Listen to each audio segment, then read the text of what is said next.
Hi everyone, welcome to the Whatever Works podcast. I have been talking about doing this podcast for at least a year, if not longer. And I'm so nervous and so excited to get started on the first episode. And I think I'm gonna force myself out of my comfort zone and make this the imperfect first episode, because I know I'm going to make mistakes, and I know I'm going to grow, and I know I'm going to change as this podcast hopefully continues throughout the year and years hopefully to come. But yeah, I guess I should introduce myself. I am your host, Mercy Casanova. I'm 26. I live in Utah. I was born and raised in Florida, moved here when I was 9.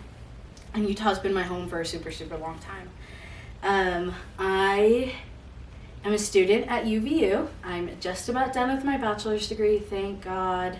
It's taken me 212 years, and I'm so excited to be done. I'm studying psychology, and I actually apply for my master's program this fall in clinical mental health counseling, which is super exciting. I've wanted to be a therapist for a really long time, and I'm just that much closer, and I'm super stoked about that. I'm going to say a lot because I'm really nervous, so let's just deal with that as it happens, okay? Yeah, so I'll definitely get into the topic of psychology and why I wanted to go into that field more so later when I have more guests, or maybe when I ask questions to my audience about what they want to know specifically. But psychology has been a super huge part of my life. I've worked in the field for a really long time. I'm mentally ill, so it's a really big part of my own life, and it's a really big part of my family and the experiences we've had, so I'm very passionate about that. I am currently single in a situationship as of January 30th of 2026. It's really embarrassing, really humiliating. I hope that by the time I post this on the internet, I'm either single and not in a situationship anymore, or this guy's my boyfriend. Because if he's not, I don't know, kill me. That's just super embarrassing. He's a good guy though. I really, really appreciate everything he's taught me. Yeah, so I think a big question is, why another podcast? Why do we need another colored woman on the internet with an opinion? And my answer is because I can, period. I think that everybody should have their own version of an outlet. Everybody should be able to express themselves in their own way. And I'm someone who likes to talk. I'm someone who has a lot to say. And I think I have a lot of, I think I just am blunt enough and have the confidence to be able to say whatever I want, and to be okay with how that is perceived by other people. I spent a lot of my life being silenced and being told that I can't do this or I can't do that, and that I should be more quiet or be more, I don't even know what the word is, more tolerable, more likable, I don't know. Smaller. Everybody has always made me want to be smaller. Told me to be smaller. I'm too big. I'm too loud. And I like being loud. I like having a big personality. I think that's what people love most about me, is that I'm not scared to be myself, and that I want everybody else to also be their most vibrant, loud, crazy self, because I think that's what makes the world beautiful and makes the world exciting. So, yeah, I just think that this is a really cool opportunity to do that. And I also have a lot of really incredible people in my life with really incredible experiences and stories, and I think it's super unfair that I get to gather all of these perfect, beautiful, amazing human beings and not, I think it would be selfish for me to not share that with the world in whatever capacity that looks like. If I have 5 listeners, if I have 1 listener, if only my mom listens to this, she's going to learn something from every single person who sits here with me, because I know some of the most incredible people in the world, and I truly believe that. And I just think that I'm so lucky to know all of them, and I want to share that with you guys. Yeah. Another important question that I should tackle is why the name Whatever Works. I had a lot of different ideas of what I wanted to call the podcast. A lot of my inspiration comes from the So True podcast with Caleb Heron. I love him. I think he's incredible. I think he's hilarious. I think he's so smart and so witty and so charismatic, and I wish I was him. I also really love Brittany Broski. I love the Broski Report. I love Royal Court. She's incredible. Drew Afwalo with the comment section. She's incredible. They're obviously like the trifecta, I think. They're the best team ever. I love Amy Poehler's Good Hang. She just won the very first award that you can win of a podcast. I can't remember what award that was because I only ever watched the Grammys. But yeah, I think those are like some of my really big inspirations for podcasts. And I wanted a name that kind of felt true to what the topic would be, kind of like how those podcasts are. Obviously, the Broski Report is she can just talk about whatever she wants, and I did want to have a little bit of that element. And so I tossed around a lot of names. I tossed around like the Whatever I Want podcast, or Whatever We Want podcast, or the Whatever podcast, just because the word whatever felt really important, because I feel like this podcast, part of it is me taking back my power and having a voice and doing and saying what I please and showing people that I can make good choices with that voice, and that regardless of what I choose, it's me and it has beauty and power with it. And I talked to a lot of friends about what I wanted and what sounded good and what didn't, and one night I was sitting in my room and I was playing again with the word whatever, and I think I just said, I just want something that works, whatever works. And I was like, holy shit, Whatever Works. The Whatever Works podcast. And that stuck for me because I don't think there's 1, 2, 3, 100 ways for one thing to work. I think there's a million ways for one thing to pan out in a really beautiful, good way. And I think this podcast is going to embody that idea of whoever comes and sits on my couch that you guys will see that's right next to me and comes and shares their story and their experience, they're going to share what worked for them and how they managed to go through that. And that's not to say that that's the way everyone should do it or the right way or the wrong way, but that's what worked. It's whatever worked for them, and that's good enough, and that's beautiful. And so I think the Whatever Works podcast just felt right for me. And I'm really excited about it, and I think it's good. I think it's going to be good. I don't really have any like huge goals with the podcast. This is more of a passion project than like a life goal. I'm a student. I work as a nanny part-time. I'm a full-time student. I'm busy. I'm an aunt. I'm a sister. I'm a friend. I have lots of things going on. This isn't my first priority, but it is something that I've wanted to do for a really, really long time. So my anticipation is a couple episodes a month, and we'll kind of see how that goes. And it'll go back and forth between just hearing from me and hearing from me and a guest. The guest episodes are going to be way more fun, obviously, because like I said, I have really incredible, beautiful, amazing people who are going to come and share their experiences, who I've already talked to about this, and they know they're going to come on here. So I'm just so excited for them to be able to have, again, a space where they feel loved, they feel comfortable, and they can share their life. And this isn't going to be a podcast where we only talk about mental health or we only talk about heavy topics. We're going to talk about dating. We're going to gossip. We're going to talk about living in Utah, going on missions, what it's like to be a member of the Church of Jesus Christ of Latter-day Saints, what it's like to leave, what it's like to be a non-denominational Christian, to not be Christian at all, to be atheist. There is no limit to what we are going to discuss in this space. And I think that's what I'm most excited about, is that there's never going to be the same thing twice. Because even if we touch on the same topic, it's going to be a different person, it's going to be a different experience, and I think that's super, super cool. So, yeah, I don't know. I'm really excited about this.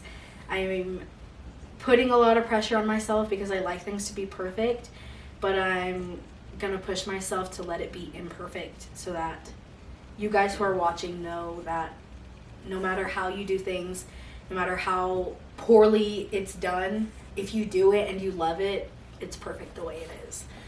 Something that felt really important to me in my introduction episode was to kind of discuss what I call the duality of Mercy Casanova.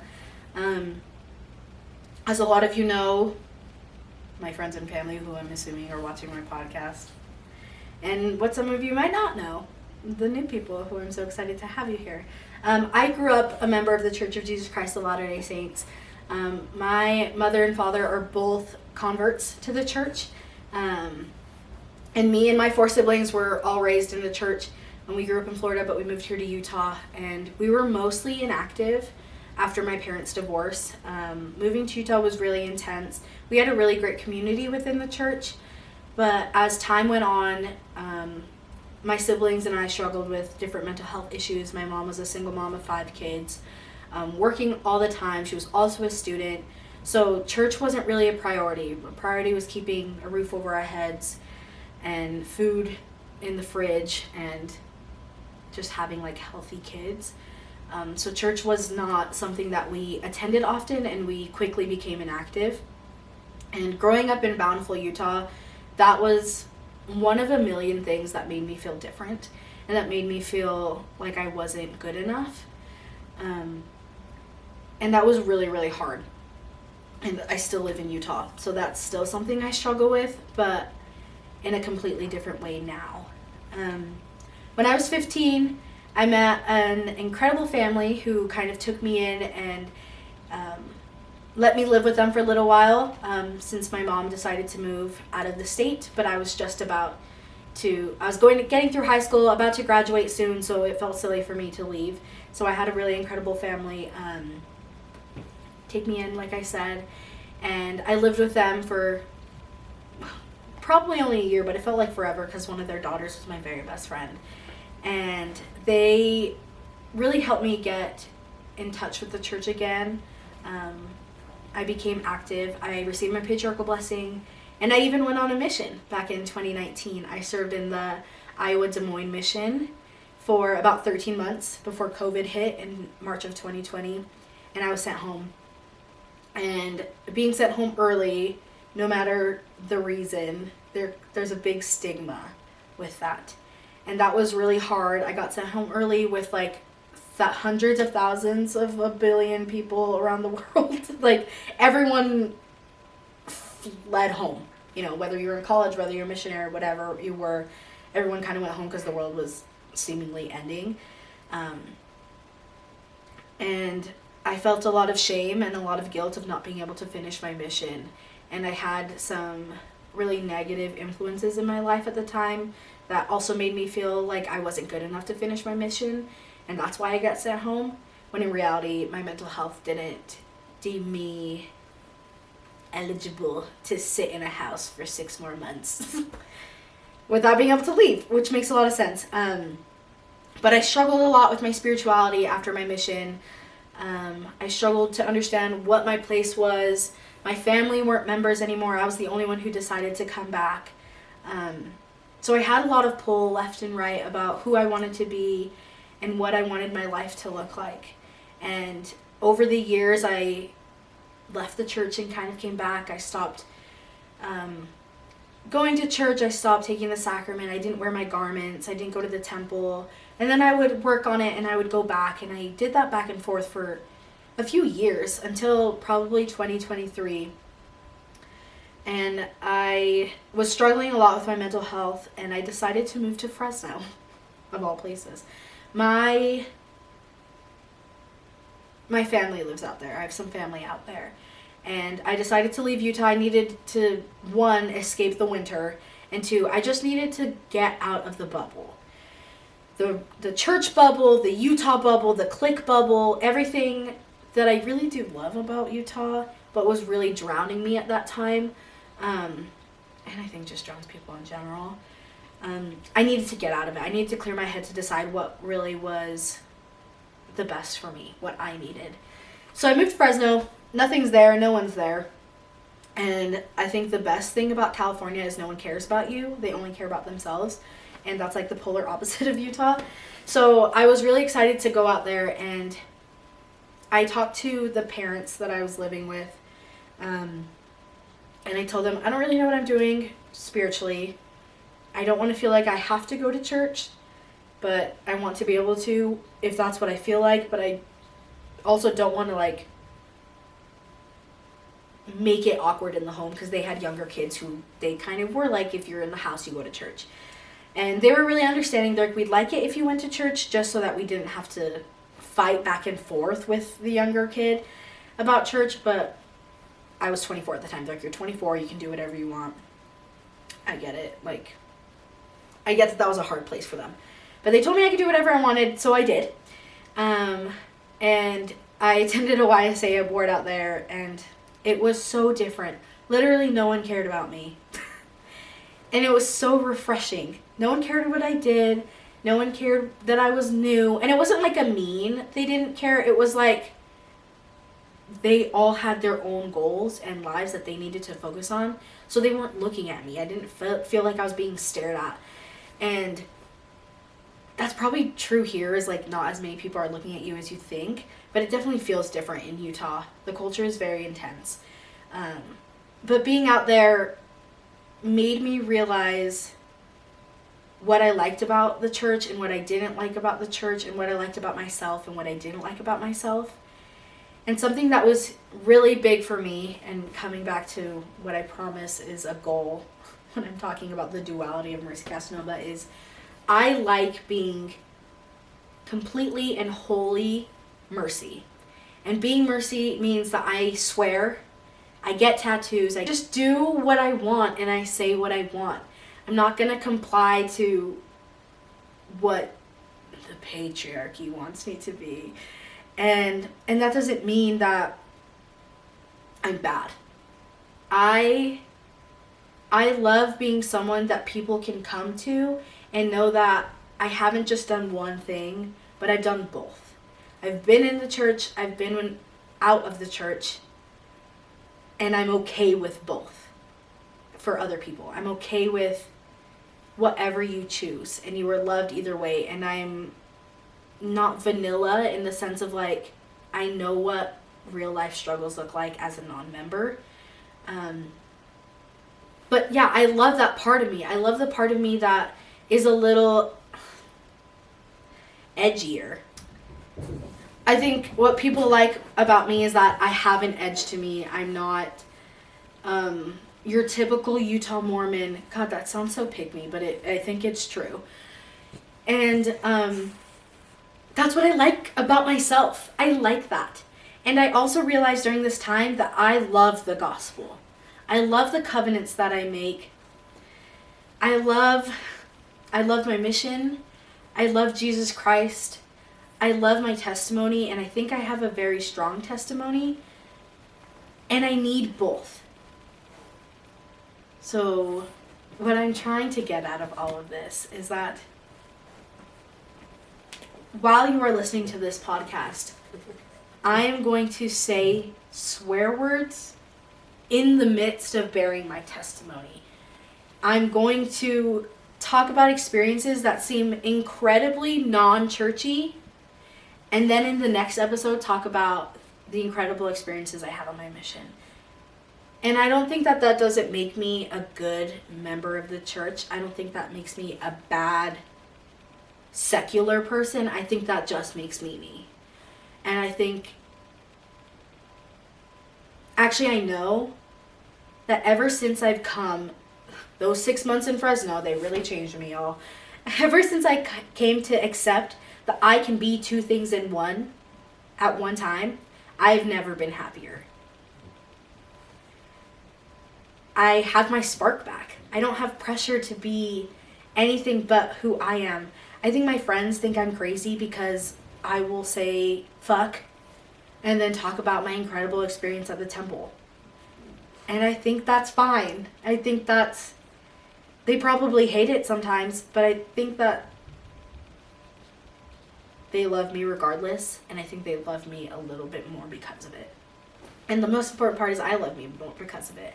And I don't think it changes the intensity of my testimony, the power that I have as a covenant-keeping daughter of Jesus Christ and of the gospel. And I'm really excited to share that with the world in a way that feels powerful, because I think everybody should have that, and especially women in the church should be able to feel like they could be a lot of things and not just one. But the most important label for myself and for me is daughter of God. And I knew that I needed that, as well as someone who loves to do whatever she wants. I don't know. Whatever I'm trying to say. Hopefully that makes sense. But yeah, I'm really excited for what's to come, to get better at this, because clearly I need some work. I'm really grateful for your guys' support. I'm really grateful for the comment section on my close friend story, who have been rooting me on this whole time, who have been so excited to hear what I have to say. Thank you guys. I love you guys so, so, so much. And until I see you again, thanks for listening to Whatever Works.